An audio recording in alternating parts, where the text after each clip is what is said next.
వైష్ణవం అంటే ఏంటో తెలుసుకుందాం. హైందవ సాంప్రదాయంలో శ్రీ మహావిష్ణువుని ప్రధాన ఆది దేవుడిగా ఆరాధించే శాఖను వైష్ణవం అంటారు.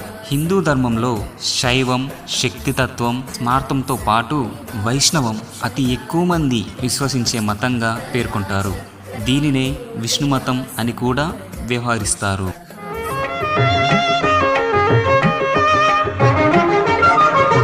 కోరి మమ్ము నేలినట్టి కులదైవమా చాలా నేరిచి పెద్దలిచ్చిన విధానమా. వైష్ణవం అనగా విష్ణువు అని, వైష్ణవులు అంటే విష్ణు భక్తులు అని అర్థం. వైష్ణవులకు అత్యంత పవిత్రమైన పుణ్యక్షేత్రాలు 108 ఉన్నాయి. 12 మంది ఆల్వారులు తమ రచనలైన పాశురములలో ఈ యొక్క 108 విష్ణు రూపాలను కొలిచారు. ఇందులో 105 భారతదేశంలో ఉండగా